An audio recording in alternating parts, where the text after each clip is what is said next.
let's dive into. It's the recent article here by Whitney Webb. First Friends, how the first couple's consigliere, I hope I pronounced that correctly, probably not, went from modeling mogul to special envoy. Unlimited Hangout investigates how Paolo Zempoli became a recent Trump appointee despite his past of servicing corrupt, predatory, and globalist globalist ambitions, targeting the world's oceans, facilitating fraud, and aiding citizenship by investment scams. The answer appears to lie in Zempoli's long-standing ties to the president, his wife, and key conspirators of the Jeffrey Epstein case. This is by Whitney Webb and Mark Goodwin. And here's the picture here. This is Paolo. First Friends. Rich dude, another rich dude. So let's get in here. Zempoli is deeply corrupt. From his beginnings as a protege from the controversial modeling mogul John Casablancas, a man known for his appetite for what he called child women, Zempoli grew his modeling empire with money from Silvio Berlusconi, the corrupt Italian prime minister and a close friend of Flavio, who was forced to resign for his sexual escapades with minors while in office.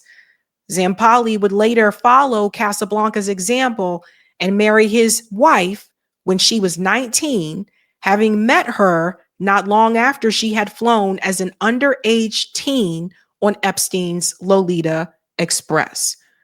So let's dive in here. We're going to get into the story of his beginnings. We'll touch on this a little bit here. So Paolo was born in Milan to an elite family. Now that family became wealthier due to the success of the Italian toy company Harbert, which licensed American toys. After his dad died in a skiing accident, when Zempoli was 18, he left college early to take over the company. However, he quickly decided Milan was too small for him and his ambitions. So first and foremost, we have a guy here who already came from an elite wealthy family. So he already started off in, these circles where he was going to be rubbing elbows with probably some corrupt mofos. Let's go on here. As noted in part 1 of this series, Berlusconi, I hope I'm pronouncing his name correctly, Berlusconi was a member of the notorious Freemasonic Lodge P2, which was at the heart of the European nexus that united organized crime as well as U.S. and allied intelligence agencies with powerful politicians and business leaders, many of whom were fascist sympathizers. Okay, so right out the gate, we're just going to fast forward because, like I said, we're not going to read the whole article. It is a lot. Right out the gate, we can see that Zempoli already has connections with someone who is corrupt and has criminal ties. Right out the gate. Moving on here, it goes on to say, after Berlusconi bought his companies, Zempoli became involved in the modeling industry. It's not exactly clear how he first got his start in model management, but Zempoli himself has hinted that he began with his childhood fascination of John Casablancas, the controversial founder of elite model management. Zempoli has claimed to have actually spent vacations with Casablancas when he was a kid, vacationing at his family's home in Ibiza, Spain.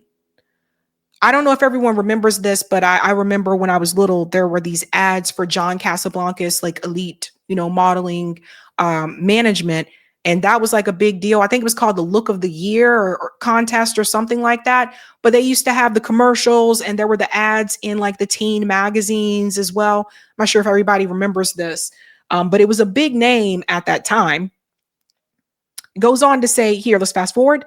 In 1994, Zempoli had become the lead organizer of the Look of the Year contest in Ibiza. Now, according to Zempoli himself, he was chosen to organize the contest in 1994 because he brought to the table Club Med and Italian TV. Club Med, i.e. Club Mediterranean, was acquired in the 1960s by a group led by Baron Edmund de Rothschild after he visited a required. Oh, sorry, did I skip? Oh, let me go back. This is important. Sorry. Club Mediterranean was acquired in the 1960s by a group led by Baron Edmund de Rothschild. Oh, buddy. After he visited a Club Med in Israel and liked it. Baron Edmund not only paid Club Med debts, but he acquired a 34% stake in the growing tour operator. Joining the French Rothschilds' interest in that group was the Gunsberg family, which at that point had intermarried with organized crime adjacent Brofman family and the Seagrams fame. So again, we are seeing these ties with criminal organized crime. I know. FM said, oh, the Rothschild. I know. Oh my gosh. Let's jump forward here. Jeffrey Epstein, who also entered the world of modeling in the 1990s, was also a reported friend of Zampali's. Now, he was tied to BCCI in the 1980s and some of Epstein's 80s era clients, such as weapons dealer and intelligent asset Adnan Khashoggi. It is unclear how Zampali became connected to Club Med, but his ties with Italian TV were likely related to Silvio, whose assets included numerous Italian television channels and who had been referred to as the father of Italian broadcasting. The annual Look of the Year contest that Zampali organized was put on by Casablanca's Elite Model Management. So you have Zampali here working along with John Casablancas, the guy who said he liked child women. Then it is also alleged in this article that Zampali's wife, before he married her, was already underage on that Epstein jet. See a pattern? Now we go on. However, the elite executive that managed the competitions during the late 1980s and 90s was then the head of the European branch of Elite Models, Gerald Marie. Marie's modeling agency, Paris Planning, had merged with Casablanca's agency in 1986. Marie has since been accused of a litany of sexual assaults and rapes during the 1980s and the 1990s by several well-known and lesser-known models, accusations which have been deemed credible by Marie's wife at the time. So there you go. So these modeling agencies, some of these modeling agencies, what I've been gathering from this whole investigation, it sounds like a lot of them were just exploitation. They were exploiting these women and pimping them out is what it also seems like. And it seems like if they weren't willing to do that, then there was sexual assault. Let's jump forward here. So, you know, a little bit about the modeling agencies. They have the video here from Entertainment Tonight, which is the Look of the Year, which you guys can watch. We'll put the link to the article in the chat. I just can't play Entertainment Tonight on YouTube. Okay.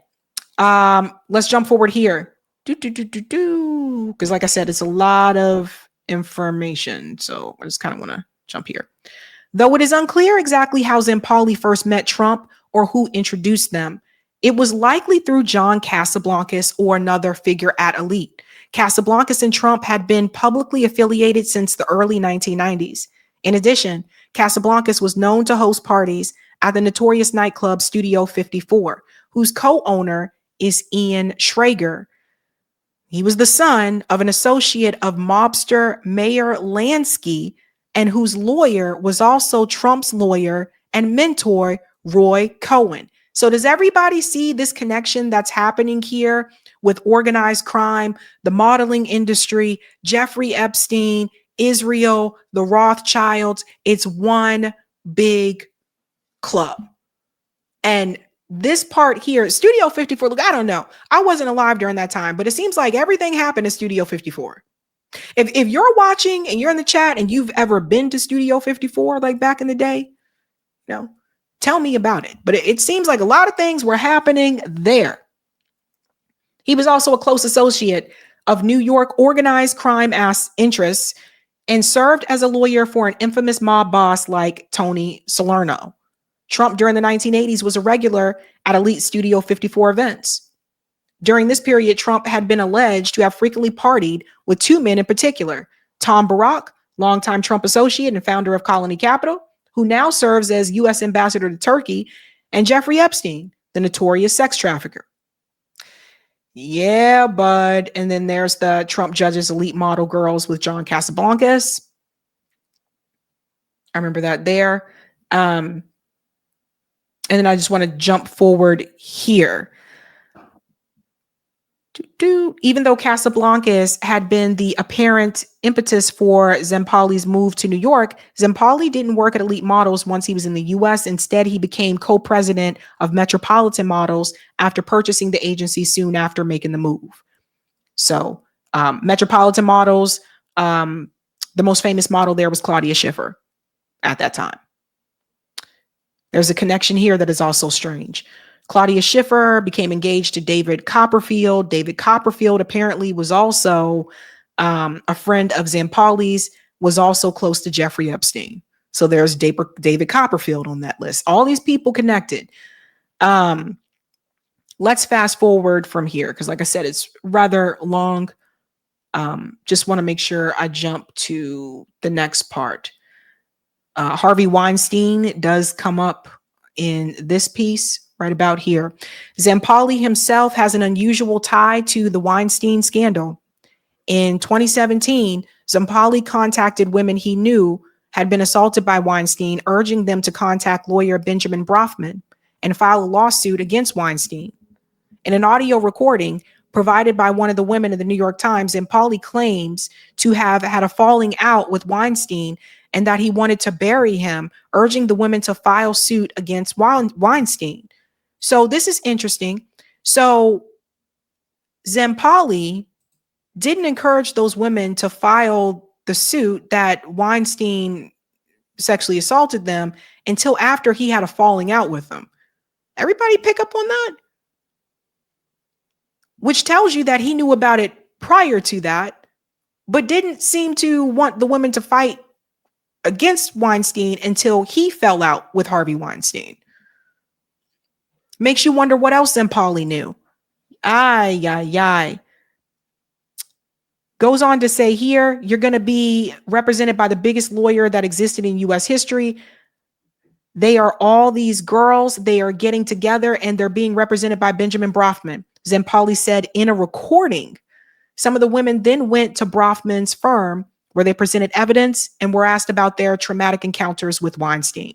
However, it turned out that Brafman had actually been hired as Harvey Weinstein's defense lawyer, not as a lawyer for the victims, a move that was publicly announced just weeks later. Zampalli called this recording of his conversation urging a victim to contact Brafman as fake news. The modeling mogul. So Zampalli's time at Metropolitan Models was cut short in 1997 after he sued his partner, Thomas Zoomer, alleging that corporate funds were missing. So here's a picture of him again here. I got to tell you, when I was reading this article, it really makes me look differently at a lot of those teen magazines I grew up with and the whole modeling industry at that point in time. It makes you look at it differently. Fast forwarding here. First of all, the VIPs and Zampalli names all have ties to the Epstein Maxwell network. Former U.S. President Bill Clinton has been extensively linked to Epstein, as well as was known to travel alongside teens on Epstein's jet. Trump, close to Zampalli and friendly with his apparent mentor, Casablancas, as well as having once been close to Epstein, has also been accused of inappropriate behavior towards women and models. Trump, after divorcing Marla Maples, dated a woman that had previously accompanied Jeffrey Epstein to the Clinton White House under dubious circumstances, named Selena Middlefart. Guys, I'm sorry. I know I'm being childish here, but we got to do it. Trump later left Middlefart for one of Zampalli's models, Melania Naus. Now Melania Trump. More on that later, and we're probably going to fast forward to that part in just a second. Okay, as noticed, Epstein's butler, Alfredo Rodriguez, had circled Trump's name in the now infamous Black Book, alleging that he was involved in Epstein's sex crimes in some capacity. Shimon Peres, the former prime minister of Israel, was close to Ghislaine Maxwell's father, Robert Maxwell, and maintained close ties until the death of his sister, Isabel Maxwell. Perez is also the person who introduced Barack to Epstein. According to Barack, through other evidence suggests that Barack and Epstein may have met much earlier. Barack, like Flavio Briatore and Trump, is a circled name in Epstein's Black Book, and other evidence has suggested he was linked to Epstein's illicit activity. In addition, Zampali's claim that his agency finds its models in Brazil is worth examining. Elsewhere, Zampali has suggested that many of the models he recruited from Brazil were teens, which is unsurprising given his emulation of John Casablancas. In one article, Zampali was asked about his most famous former model, current First Lady Melania Trump. He stated that she was mature. She was 24 years old, not like the 14-year-old models from the middle of Brazil. Interesting. Let's fast forward here. I want to get to the Melania part as well. Here's a picture of Jeffrey Epstein and Adriana Ross. Here's another part I want to add. Zampali himself is also alleged to have had a relationship with Epstein prior to becoming infamous, albeit according to controversial author Michael Wolff. However, following Epstein's infamy, Zampali made it clear to the New York Times that he had long known Epstein, claiming that Epstein's recruiters were so rampant in Manhattan, they became known in the modeling and nightclub world as Jeffrey's girls. The extent of the relationship between Zampali and Epstein is unknown, though Zampali clearly swam in similar circles in both the late 1990s and early 2000s. Just going to fast forward here to the Bill Clinton part, I think is important. In addition to his ties to Trump, Briatore, and other Epstein pals of the period, Zampali was close to figures that took infamous flights on Epstein's plane, like billionaire Ron Burkle, former President Bill Clinton, and longtime Clinton advisor Doug Band. Per Zampali, he first met Hillary Clinton at Trump's wedding to Melania after being introduced by her longtime aide, Huma Abedin, whom he claimed to know from events in New York. He claimed to have met Bill Clinton many, many, many times before Donald Trump's wedding, apparently alluding to his earlier quote of his modeling company becoming well known among VIPs, including Clinton. However, in 2016, when Hillary Clinton and Trump were both running for president, Zampali told the New York Times that Clinton was not coming to parties with me and the models. Zampali affectionately calls Doug Band Dougie.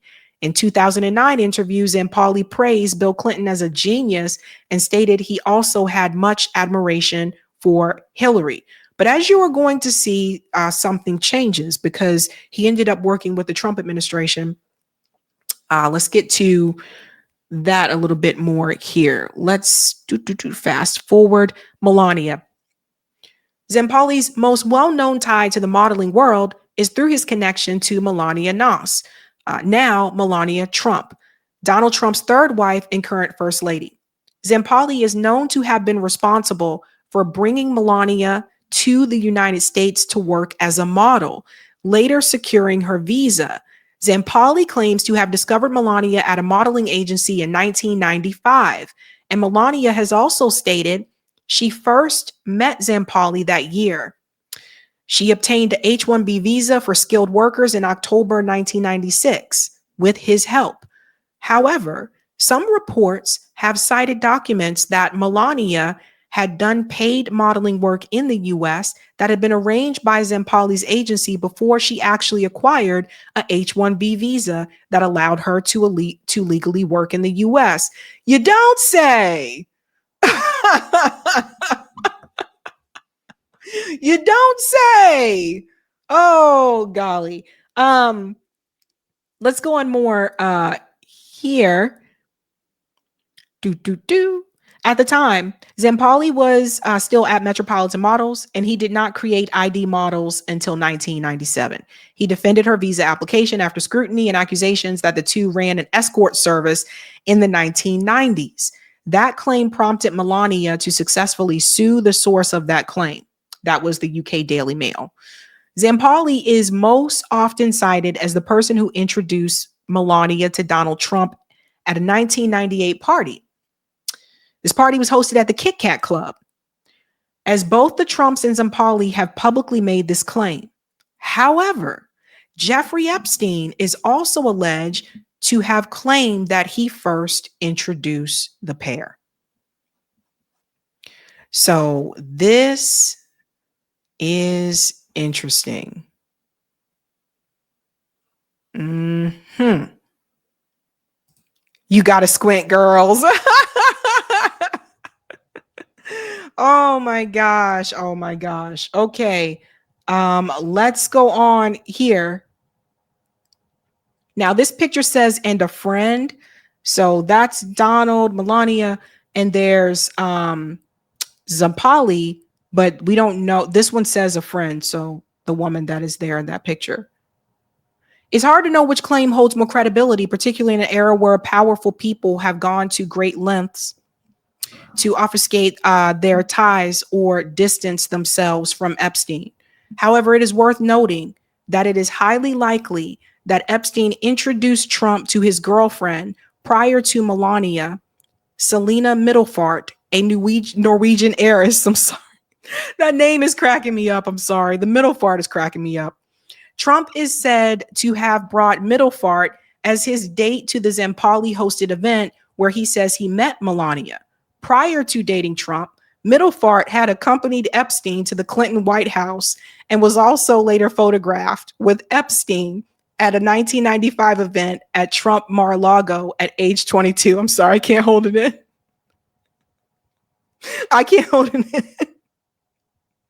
The name is killing me. We got to drop the beat.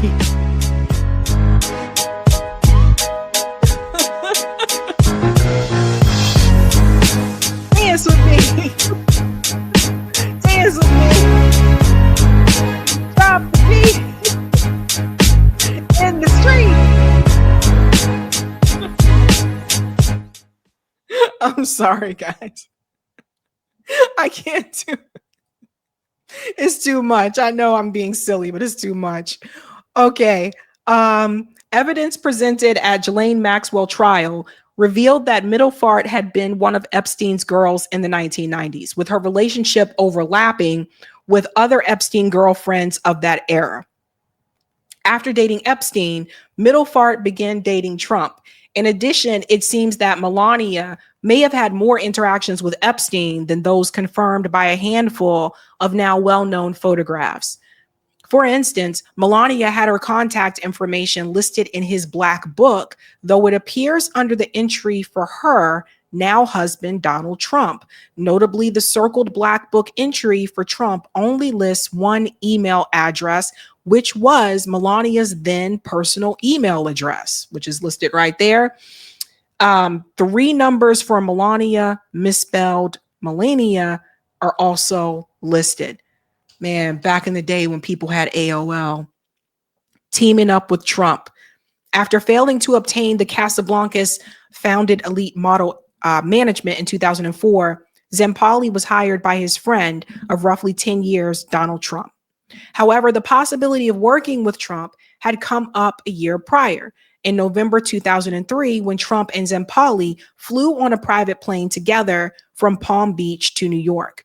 A week later, per The Observer, the possibility of a job was again floated during a dinner at Cipriani's that was attended by Trump, Melania, Trump, Zampali, and the aforementioned magician David Copperfield.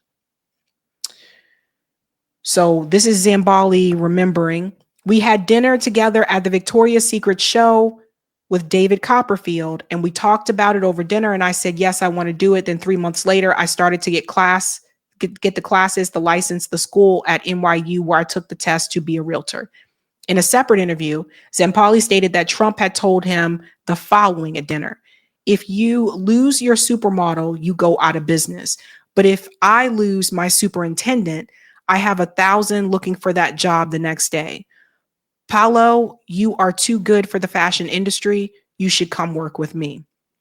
So this is how Zampali gets aligned with Donald Trump.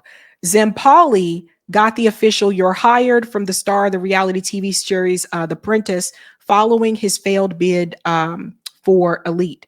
He began working as a director of international development for the Trump organization. Okay, so he's a part of the Trump administration, so you got to know he started working with him prior to Donald Trump's presidential run. So this is someone who has known him for a long time. Fast forward. So there he is there standing in front of like the Trump plane. But he found working for Trump more difficult than he anticipated. He told The Observer that to get a girl from the middle of Brazil that doesn't speak English and put her on the cover of Vogue is very different than building skyscrapers in Manhattan. He also said that Trump was a tough boss. Okay. So he eventually left the Trump organization in 2006 and started his own real estate firm.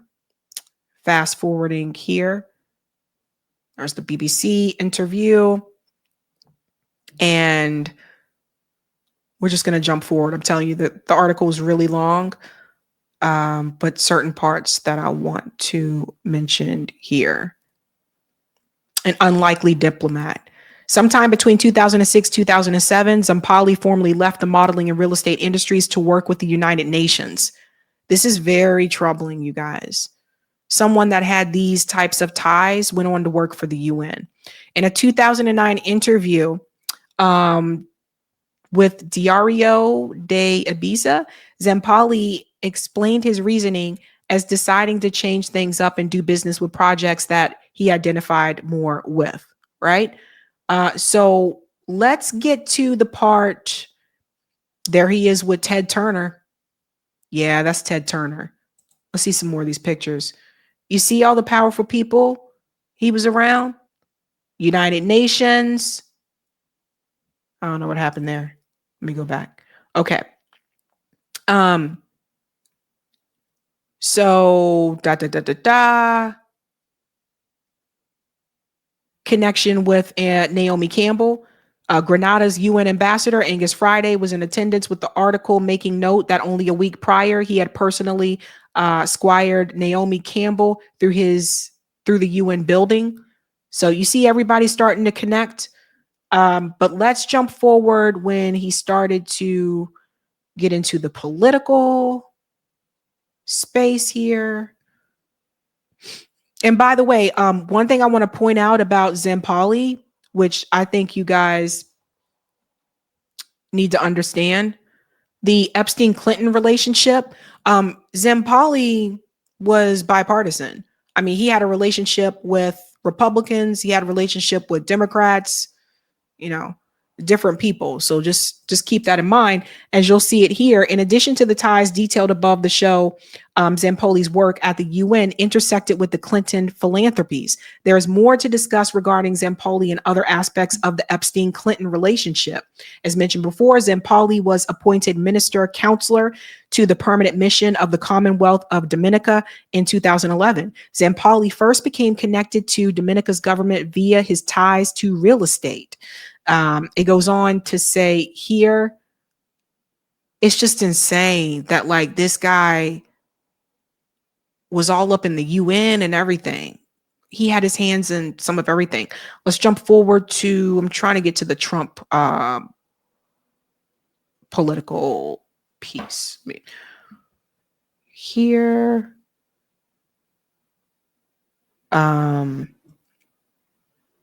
That's still Dominica. It's towards the end.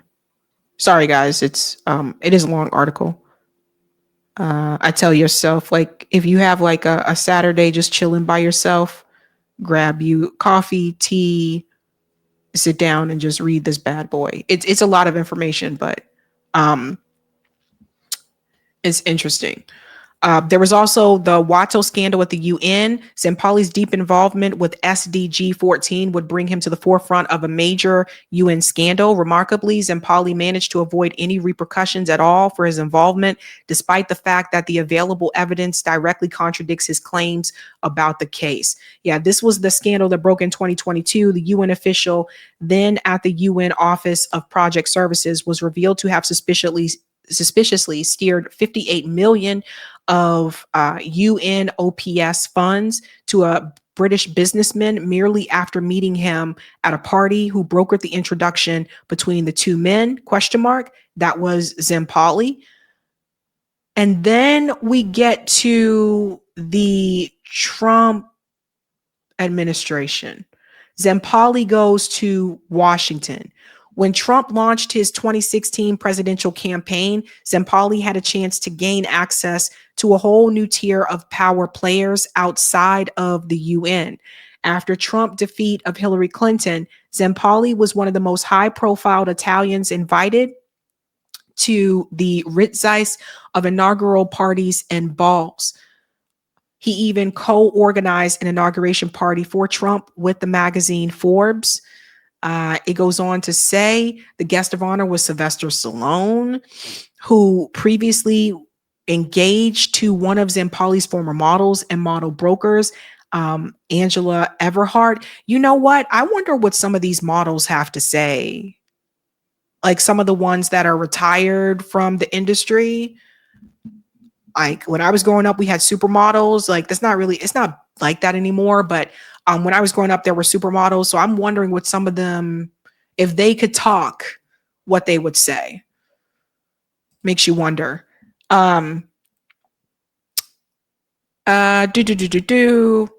Here we go. Zempali's statement suggests that someone at one of these organizations sent the Serbian government minister to Zempali to discuss counterterrorism and defense tech. This would foreshadow Zempali's later focus when appointed special envoy for global partnerships under the second Trump administration. In 2020, Zempali decided to move from New York City to DC to be closer to Trump. Zempali blended in poorly with DC elites who found his tastes garish and the guests he would entertain questionable. Politico noted that these questionable figures were lobbyists. Goes on to say here, there he is with Dr. Fauci. That's how connected this guy was. There he is with Dr. Fauci. Well. Oh my gosh. So it goes on to say they get into Brock Pierce, also another billionaire. That's Brock Pierce right there in the middle. Brock Pierce apparently also, according to this article, had ties to Jeffrey Epstein. Wow. This is just, boy, I tell you. Oh my God. 2021, Zempali threw a party for Pierce at his mansion in DC, in which Pierce infamously taught the party goers how NFTs work by setting fire to an expansive painting hanging on Zempali's wall. Goes on here to say, yeah, and there's Brock Pierce again, right there. Brock Pierce was, for those who don't know, Brock Pierce was a child actor. He later went on to become a billionaire. For those who are not aware, he's into like that crypto, like one of those big crypto guys. 2021 of July, Zempali forwarded a series of text messages to a dozen DC lobbyists, business owners, and other power players in DC that included screen grabs of exchanges between himself and a woman in which he described his sexual encounters with her in graphic detail. Zempali described the woman as a working girl. Get it? Working girl. So, i.e. prostitute. However, Zempali later said that he did not pay her for sex, and several sources claimed that the woman was not, in fact, a prostitute. Please stay away from my family. You are a pro. All city knows you are a working girl. Since day one, you said I had to pay you. So now we're hearing about prostitutes, and then we get into Zempali's new role. Zampali would again make a political comeback with Trump's return to the White House after winning the 2024 presidential election. He again participated in several prominent inaugural events. So here we see him making a comeback here. And that's Flavio there. That was there as well. And it says he started meeting with top politicians in Italy, like Prime Minister Giorgia Meloni and her deputy Prime Minister Matteo Salvini. Who else did he start to meet with here? Zampali was one of the earliest figures in the new administration to push Italy's Meloni to advocate 5% of Italian GDP to defense spending. Highlight defense. So another thing, big defense guy. Wait till you see the other part. This part right here, let me highlight. Zampali also called for Italian company Leonardo, part of the GCAP, to become a European leader in supplies for American Iron Dome. Everybody hear that? When you hear Trump talk about this golden dome, which he just talked about in the recent press conference, guess where that came from? Zampali. He called for, again, an American Iron Dome, i.e., the Golden Dome, stating that such systems are necessary to counter the risk of attack with much more advanced launchers than those launched by Iran against the Jewish state. I know. Oh my days. Oh my days said, oh my gosh, this is too much. I know. It's a lot. It is a lot, guys. And then wait till you hear about the more recent thing that just happened. So I think you guys get the gist of it. This guy is corrupt. Corrupt, has ties to organized crime. And I don't want to give, again, not too much away because I do want you to read the article. And then there's Zampali presents Trump with a replica of the Patriot token statue, right? So all these people run together. Now, let me show you something else. Eric, if you could put the link to that article in the chat for the peeps. There's something else about Zampali. And Whitney Webb called it out on X. The plan to turn Gaza into an ethnically cleansed Riviera of the Middle East appears to go back almost a decade to 2016, when Zampali, the man who says he introduced Trump to Melania and who is now his special envoy for global partnerships, was pitching it to journalists and politicians alike. Pause. So what you see, the Golden Dome that Trump has been talking about came from Zampali. And this Trump Gaza Riviera also came from Zampali. And they've been talking about this for years. You heard what she said. It goes back to 2016. So if they talked about it in 2016, don't forget that's obviously long before October 7th. What I'm trying to tell you is this was always the plan. So regardless if the attack happened on October 7th or not, they already had a plan to take the land. Pass it on to your friends. It goes on here too as well. She talked about the investigation, the article that we're reading, and she's referring to this that was shared by Hala. Trump's team is circulating a 38-page Great Trust Plan for Gaza. It envisions a U.S.-run trusteeship for 10 years, turning the strip into Riviera of the Middle East. The catch, it begins with voluntary relocation of 2 million Palestinians, genocide packaged as real estate. And this is what we were talking about. See? After they destroy the land, get them out of there, and then they take it, and then they rebuild. That's what they're doing. And here's another one here. So you can see they got a whole plan for this. But now you know that Zampali, this was going to happen regardless. Was going to happen regardless. Now I have to get to this here because Let me just go back to my thing here. I want to show you this woman. She went viral with this video, but I just want to show you a small piece of what she said about this Gaza plan that I think people probably need to pay attention to, because get it right about there. Check this out. Has anybody started asking this question? Listen to this. Oh, sorry, guys. It's Twitter videos. It's a longer video, but I just want to get it to this one part here. A modern reformation of chattel slavery, okay? Some are going to concentration camps, and I guarantee you they're going to try to use slave labor over in that place that does not belong to them people to build another nation yet again. They're going to do the same shit that they did to build the United States. Did you hear what she said? Yeah. Who do you think is going to build that Gaza Riviera? That's why I continue to call it not just a genocide, but a colonial project.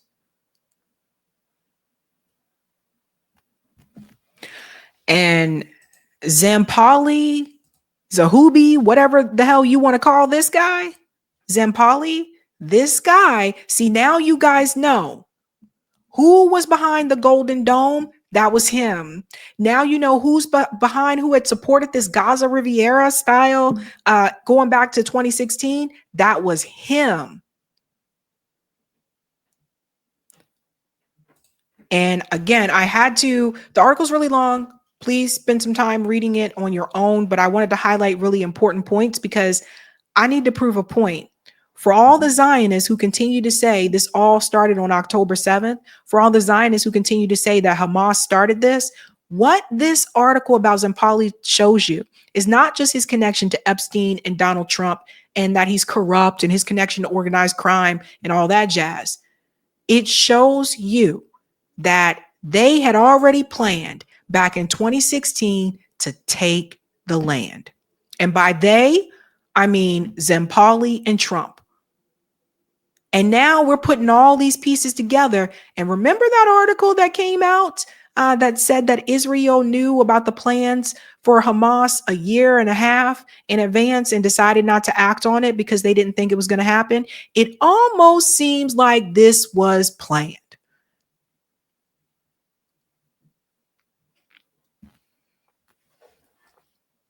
There's a lot of corrupt people, folks. A lot of corruption. And Whitney's one of those people that calls out that corruption. And so I hope Eric had put that link to the article in the chat for you guys so you can read it on your own. Maybe he did earlier. I don't know. But I'm just here to tell you guys, this is why I keep saying all these people out here talking about this foolishness. This is why if you are not challenging or calling out power, I look at them suspiciously. I really do. People trying to get you to focus on everything except for the powerful, the corrupt, and the billionaires. And that's what people got to bring their attention back to. Because then when you do that, then you'll realize, hey, that's who we need to be fighting back against. But people got you looking every other way. And I'm trying to tell you, no matter what you do outside of that bubble, as long as you have those corrupt people pulling the strings, they're just pulling people like puppets, you're still going to run into the same issues. A lot of people want to talk about everything else, but they don't want to talk about corruption. There's no rest for the wicked. These people are always going, they're always thinking. And it's like the enemy is always coming up with another plan. The moment you sit down, the moment you decide, all right, I'm just chilling, no big deal, the enemy is already playing something else. Hey guys, this was a Sabby clip. If you like what you saw, hit that like button and subscribe.